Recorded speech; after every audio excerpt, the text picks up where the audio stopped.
Hello students, आज के इस वीडियो में हम आप लोगों को इंडियन सिविलाइजेशन एंड कल्चर का समरी बताने वाले हैं कि आपको समरी किस प्रकार से लिखना है और यह आपके 12th बोर्ड एग्जाम के लिए मोस्ट इम्पोर्टेंट है। हो सकता है कि इंग्लिश के क्वेश्चन पेपर में अब की बार इंडियन सिविलाइजेशन एंड कल्चर का समरी पूछा जाए और आपको ठीक इसी प्रकार से लिखना है जिस प्रकार से हम आपको यहाँ पर बताने वाले हैं।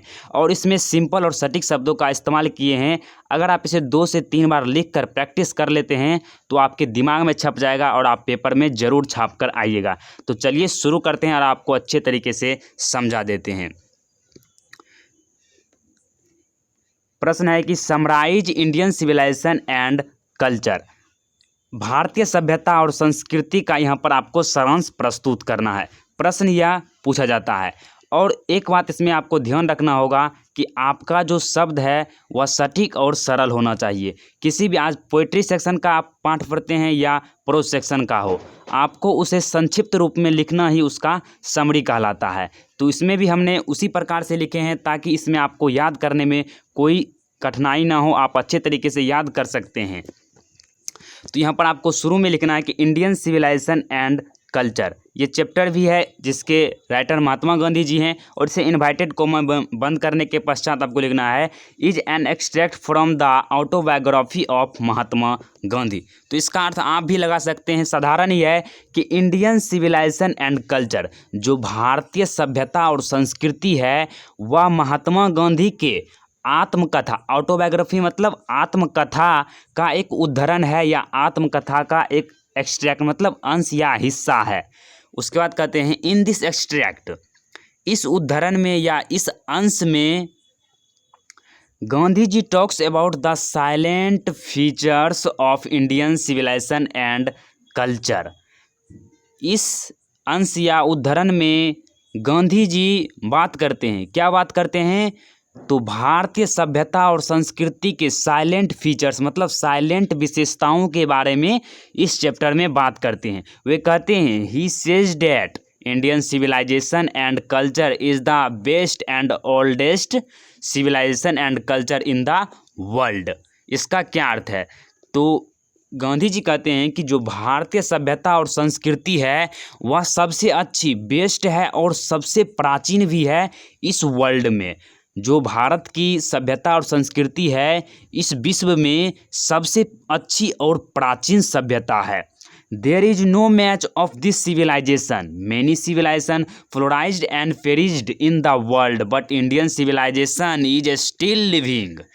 तो इसका अर्थ आप समझिए कि जो भारत की सभ्यता और संस्कृति है इसका कोई दूसरा मुकाबला नहीं है, इसका कोई मैच ही नहीं है। मैनी सिविलाइजेशन बहुत सारे सभ्यता, फ्लोराइज्ड एंड पेरिज्ड मतलब फले फूले और नष्ट हो गए इस विश्व में, लेकिन जो भारत की सभ्यता है वह अभी भी टिका हुआ है। उसका तो पैराग्राफ छोड़ कर लिखना है कि गांधी जी सेज डैट, देखिए कितना सरल और साधारण शब्द है यहाँ पर। Gandhi ji says that Indian civilisation is different from European civilisation. यहाँ पर गांधी जी कहते हैं कि जो भारत की सभ्यता है वह यूरोप की सभ्यता से भिन्न है, डिफरेंट है। जो इंडियन सिविलाइजेशन है, Indian civilisation elevates spirituality and morality, whereas European civilisation elevates materiality and immorality. जो भारत की सभ्यता है वह एलिवेट करती है मतलब बढ़ावा देती है, किसको? तो स्पिरिचुअलिटी मतलब आध्यात्म को, आध्यात्मिकता को, और मोरालिटी नैतिकता को। लेकिन जो यूरोपियन सिविलाइजेशन है वह मटेरियलिटी अर्थात भौतिकता और अनैतिकता को बढ़ावा देती है।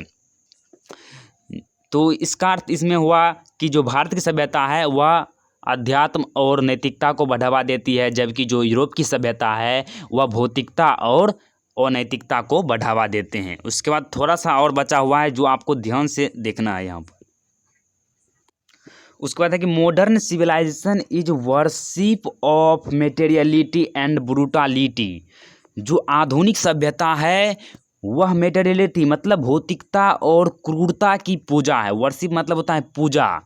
तो जो आधुनिक सभ्यता है वह क्रूरता, भौतिकता मतलब मटेरियलिटी, वो पैसा को ही सब कुछ समझता है, उसी का वह पूजा करता है। देयर इज नो स्टेबलनेस, उसमें जो है स्थायित्व नहीं है। गांधी जी सेज डैट, गांधी जी कहते हैं mind is a restless bird, जो मन है दिमाग है यह एक चंचल पक्षी है। रेस्टलेस मतलब चंचल पक्षी है। क्यों चंचल पक्षी है? तो because the more it gets the more it wants it remains unsatisfied. क्योंकि यह जो है इसे जितना मिलेगा और यह उतना ही ज़्यादा की चाह रखता है। यह कभी भी इसका मन जो है वह संतुष्ट नहीं होता है। तो इसके कहने करते हैं पर ये समझ लीजिए कि किसी व्यक्ति के पास एक अगर मोटरसाइकिल आ जाता है तो वह कार की इच्छा रखने लगता है। वह कभी भी अपने मन को संतुष्ट कर ही नहीं पाता है। जिस व्यक्ति को जितना मिलता है वह और उतना की अधिक की चाह रखता है, यही यहाँ पर कहा गया है। इसीलिए हमारे पूर्वज so our ancestor decided us from luxurious and pleasure. इसीलिए जो हमारे पूर्वज हैं वह हमें इस लग्जरियस एंड प्लेजर लाइफ से दूर करते हैं कि हमें इस तरह के लग्जरियस एंड प्लेजर लाइफ नहीं जीना चाहिए। और गांधी जी एडवाइस देते हैं us not to adopt European civilisation. हमें जो है यूरोपियन सिविलाइजेशन को एडॉप्ट नहीं करना चाहिए। अगर हम एडॉप्ट करते हैं to adopt western civilisation means of run our self. अगर हम वेस्टर्न सिविलाइजेशन को अपनाते हैं तो वह हमारे बर्बादी का कारण बन सकता है। तो इस तरह से आपको यहाँ पर लिखना था। आशा करते हैं आपको पूरा समझ में आया होगा। मिलते हैं अगली वीडियो में, तब तक के लिए जय हिंद जय भारत।